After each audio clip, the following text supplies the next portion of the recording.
ಲೋಕಸಭಾ ಚುನಾವಣಾ ಅಭ್ಯರ್ಥಿಗಳ ಆಯ್ಕೆಯಲ್ಲಿ ಯಾವುದೇ ಗೊಂದಲವಿಲ್ಲ. ಮುಖ್ಯಮಂತ್ರಿ ಸಿದ್ದರಾಮಯ್ಯ ಲೋಕಸಭಾ ಚುನಾವಣೆ ಅಭ್ಯರ್ಥಿಗಳ ಆಯ್ಕೆಯನ್ನು ತಕ್ಷಣದಲ್ಲಿ ಮಾಡಲಾಗುತ್ತೆ. ಎಲ್ಲರೂ ಕೂಡ ಒಗ್ಗಟ್ಟಾಗಿರೋದ್ರಿಂದ ಅಭ್ಯರ್ಥಿಗಳ ಆಯ್ಕೆಯಲ್ಲಿ ಯಾವುದೇ ಗೊಂದಲವಿರೋದಿಲ್ಲ ಅಂತ ಮುಖ್ಯಮಂತ್ರಿ ಸಿದ್ದರಾಮಯ್ಯ ಹೇಳಿದ್ದಾರೆ.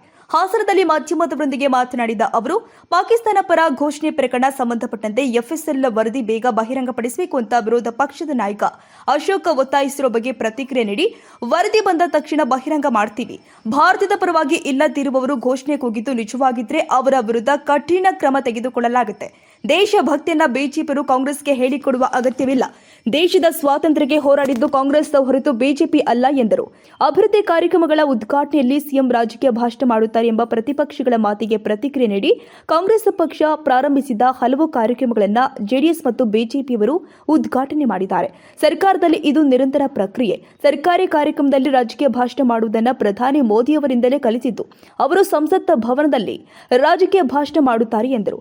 ಹಾಸನ ಮೇಲ್ಸೇತುವೆ ನಿರ್ಮಾಣಕ್ಕೆ ರಾಜ್ಯ ಸರ್ಕಾರ 48 ಕೋಟಿ ರೂಪಾಯಿ ಕೊಟ್ಟಿಲ್ಲ ಅಂತ ಜೆಡಿಎಸ್ ಟೀಕೆಗೆ ಪ್ರತಿಕ್ರಿಯೆ ನೀಡಿ, ಇದಕ್ಕೆ ಅನುದಾನವನ್ನ ಜೆಡಿಎಸ್ ಅವರಲ್ಲ, ನಮ್ಮ ಸರ್ಕಾರವೇ ನೀಡುತ್ತೆ ಎಂದರು. ಮೂರ್ತಿ, ನ್ಯೂಸ್ 81 ಕನ್ನಡ, ಹಾಸನ.